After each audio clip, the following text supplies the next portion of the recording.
ಒಗ್ಗಟ್ಟಿನಿಂದ ಒಮ್ಮನಸ್ಸಿನಿಂದ ಒಮ್ಮತದಿಂದ ನಾವೆಲ್ಲರೂ ಕೂಡ ಕೆಲಸ ಮಾಡೋಣ. ಒಬ್ಬ ಮಾಲಕ ಒಂದು ಕುರ್ಚಿ ಮ್ಯಾಗ ಕುಂತು ಒಂದು ಕಂಪ್ನಿ ನಡೆಸ್ತಾರಂದ್ರೆ ಆಗೋದಿಲ್ಲ. ಅದಕ್ಕೆಲ್ಲ ನಿಮ್ಮಂಥ ಕಾರ್ಮಿಕರು ಶ್ರಮ ಪಟ್ಟರೆ ಮಾತ್ರ ಆ ಮಾಲಕ ಆ ಕಂಪ್ನಿನ ನಡೆಸಲಿಕ್ಕೆ ಸಾಧ್ಯ ಆಗ್ತದೆ. ನೂಲ್ವಿಯ ನೂತನ ಸಂಘದ ಉದ್ಘಾಟನಾ ಕಾರ್ಯಕ್ರಮ ಹಾಗೂ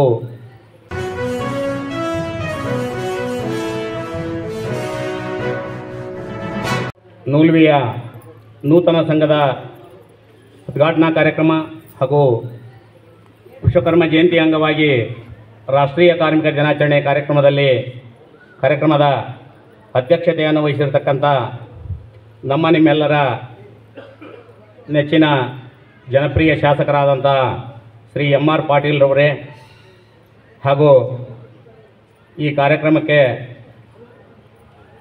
ಆಗಮಿಸಿರ್ತಕ್ಕಂಥ ಕಾರ್ಮಿಕ ಅಧಿಕಾರಿಗಳಾದಂಥ ಅಶೋಕ್ ಒಡೆಯರ್ ಸಾಹೇಬ್ರೆ, ಸಾಮಾಜಿಕ ಕಾರ್ಯಕರ್ತರಾದಂಥ ಜಯದೀಪ್ ಕಟ್ಟಿಯವರೇ, ಬಲಭೀಮ್ ಪೋದ್ದಾರ್ ಅವರೇ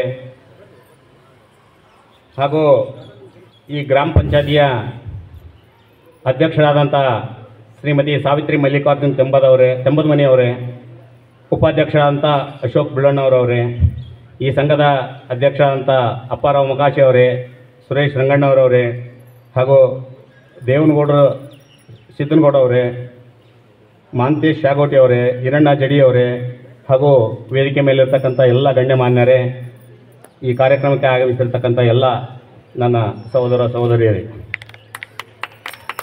ನಮ್ಮ ದೇಶಿ ಸಂಸ್ಕೃತಿ ಉಳಿಸಿ ಬೆಳೆಸುವ ಪೂಜಾ ವಿಗ್ರಹಗಳು, ಗುಡಿ ಗೋಪುರಗಳು, ಲೋಹದ ಮೂರ್ತಿಗಳಿಗೆ ಬರೋಕ್ಕಾಗೋದಿಲ್ಲ ಅನ್ನೋ ದೃಷ್ಟಿಯಲ್ಲಿ ಈ ಭಾನುವಾರ ದಿವಸ ನಾವು ಆ ಕಾರ್ಯಕ್ರಮವನ್ನು ಇವತ್ತು ಮಾಡ್ತಾ ಇದ್ದೇವೆ. ಈ ಲಿಕ್ಕರ್ ಫ್ಯಾಕ್ಟ್ರಿ ಕಾರ್ಮಿಕರ ಮಜ್ದೂರ್ ಸಂಘ ಮಾಡೋದಕ್ಕೆ ಒಂದು ಇತಿಹಾಸನೇ ಇದೆ. ಅದನ್ನೆಲ್ಲ ಹೇಳ್ತಾ ಹೋದರೆ ಈಗ ಸಭೆ ತಡವಾಗಿ ಪ್ರಾರಂಭ ಆಗಿರೋದರಿಂದ ಎಲ್ಲರಿಗೂ ಬಿಸಿಲಿನ ತಾಪ ತಡೆಯೋದಕ್ಕಾಗೋದಿಲ್ಲ. ಆದರೆ ಇಲ್ಲಿರ್ತಕ್ಕಂಥವ್ರು ಈ ಗ್ರಾಮದ ಹಿರಿಯರಿಗೂ ಹಲವಾರು ಜನರಿಗೆ ಗೊತ್ತಿದೆ. ಇಲ್ಲಿ ಕೆಲಸ ಮಾಡ್ತಕ್ಕಂಥ ಕಾರ್ಮಿಕರಿಗೆ ಸುಮಾರು 7-8 ವರ್ಷದಿಂದ ಕೆಲಸ ಮಾಡ್ತಾಯಿದ್ರು. ಅವರಿಗೆ ಸಿಗಬೇಕಾದಂಥ ಕಾರ್ಮಿಕರಿಗೆ ಮೂಲಭೂತ ಸೌಕರ್ಯಗಳೇ ಸಿಕ್ಕಿರಲಿಲ್ಲ. ಅದು ಅಲ್ಲದೆ ಅವರಿಗೆ PF ನಂಬರ್ ಸಹಿತ ಕೊಟ್ಟಿರಲಿಲ್ಲ.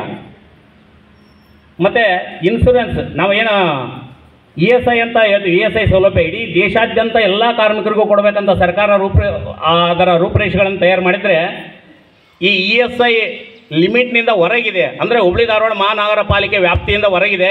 ಇಲ್ಲಿ ಈ ಕಾರ್ಮಿಕರಿಗೆ ಕೊಡೋಕ್ಕಾಗೋದಿಲ್ಲ ಅಂತಕ್ಕಂಥ ಒಂದು ಸಬೂಬಿನಲ್ಲಿ ಇಲ್ಲಿ ESI ಕಾರ್ಡ್ ಸಮೇತವಾಗಿ ಯಾರಿಗೂ ವಿತರಣೆ ಮಾಡಿರಲಿಲ್ಲ. ಆದರೆ ಈ ಕಂಪ್ನಿಯ ಕಾರ್ಮಿಕರು ನಮ್ಮ ಭಾರತೀಯ ಮಜ್ದೂರ್ ಸಂಘಕ್ಕೆ, ಅಂದರೆ ಮೊದಲು ನಾವು ಧಾರವಾಡ ಜಿಲ್ಲಾ ಮಜ್ದೂರ್ ಸಂಘದ ಅಡಿಯಲ್ಲಿ ನಾವು ಸದಸ್ಯತ್ವವನ್ನು ಮಾಡಿಸ್ತಾ ಇದ್ವಿ. ಆ ಧಾರವಾಡ ಜಿಲ್ಲಾ ಮಜ್ದೂರ್ ಸಂಘದ ಸದಸ್ಯತ್ವ ಆದ ನಂತರ ನಾವು ನಮ್ಮ ಸಂಘಟನೆಯಿಂದ ಏನೇನು ಬರಬೇಕೋ ಅದನ್ನೆಲ್ಲ ಕೊಡಿಸುವ ದೃಷ್ಟಿಯಲ್ಲಿ 100ಕ್ಕೆ 100ರಷ್ಟು ಸಫಲರಾಗಿದ್ದೇವೆ ಅಂತಂದರೆ ತಪ್ಪಾಗಲಿಕ್ಕಿಲ್ಲ. ನಮ್ಮ ಸಂಘಟನೆಯ ಉದ್ದೇಶ ದೇಶಕ್ಕೆ ಹಿತ ಮೇ ಕರೆಂಗೆ ಕಾಮ್ ಕಲೆಂಗೆ ಪೂರೇ ಧಾಮ್. ನಾವು ದೇಶದ ಹಿತಕ್ಕಾಗಿ ದುಡಿತೀವಿ, ಆ ದುಡಿಮೆಗೆ ತಕ್ಕ ಫಲವನ್ನು ಕೇಳ್ತೀವಿ ಅಂತಕ್ಕಂಥ ಒಂದು ಘೋಷಣೆಯೊಂದಿಗೆ ಈ ಸಂಘಟನೆಯನ್ನು ನಮ್ಮ ಹಿರಿಯರು ಹುಟ್ಟಾಕಿದ್ದಾರೆ. ಇವತ್ತು ನಾವು ಏನು ಕೆಲಸ ಮಾಡ್ತೀವಿ ಆ ಕೆಲಸ ಮಾಡ್ತಕ್ಕಂಥ ಕಂಪ್ನಿನೂ ಬೆಳಿಬೇಕು, ಅಂದರೆ ಆ ಸಂಸ್ಥೆನೂ ಬೆಳಿಬೇಕು. ಆ ಸಂಸ್ಥೆಯ ಪರವಾಗಿ ನಾವೇನು ಶ್ರಮ ಹಾಕ್ತೀವಿ, ಕಾರ್ಮಿಕರು ಏನು ದುಡಿತಾ ಇದ್ದೇವೆ, ಆ ಕಂಪ್ನಿಯ ಲಾಭಾಂಶದಲ್ಲಿ ನಮ್ಮ ಕಾರ್ಮಿಕರ ಪಾಲು ಇದೆ, ಅವ್ರಿಗೆ ತಕ್ಕ ಕೂಲಿಯನ್ನು ಕೊಡಬೇಕು ಅಂತಕ್ಕಂಥ ಒತ್ತಾಯ ಆಶೆಯಲ್ಲಿ ನಾವು ಕಾರ್ಮಿಕ ಆಯುಕ್ತರ ಹತ್ರ ನಾವು 2021ರಲ್ಲಿ 22 ನಾವು ಕೇಸ್ ಫೈಲ್ ಮಾಡಿದ್ವಿ. ಅದ್ರ ಪ್ರಕಾರ ಈಗಿರ್ತಕ್ಕಂಥ ಮಾನ್ಯ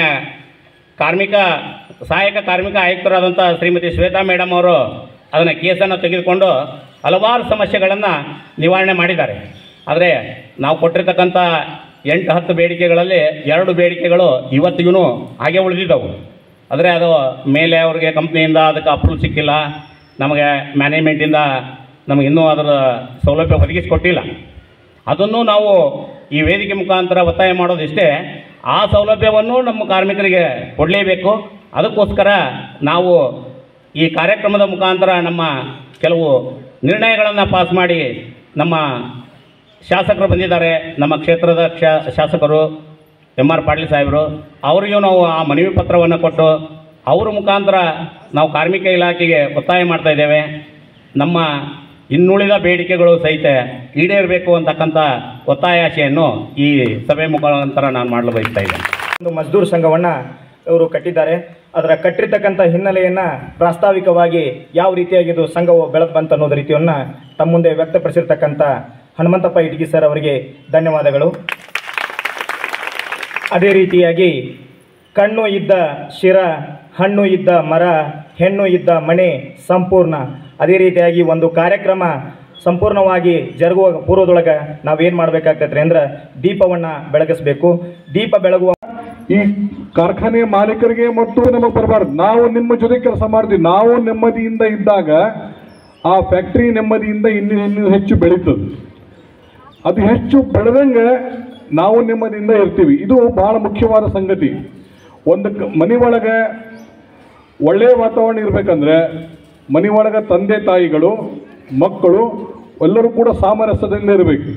ಮನೆ ಒಳಗೆ ತಂದೆ ಒಂದು ಮಾತು ಹೇಳ್ತಾನೆ, ತಾಯಿ ಒಂದು ಮಾತು ಹೇಳ್ತಾಳೆ, ವಯಸ್ಸಿಗೆ ಬಂದಂಥ ಮಕ್ಕಳು ಬೇರೆ ದಾರಿ ಒಳಗೆ ಹೋಗ್ತಾರೆ ಅಂದರೆ ಆ ಮನೆಯ ವಾತಾವರಣ ಸರಿ ಇರೋದಿಲ್ಲ.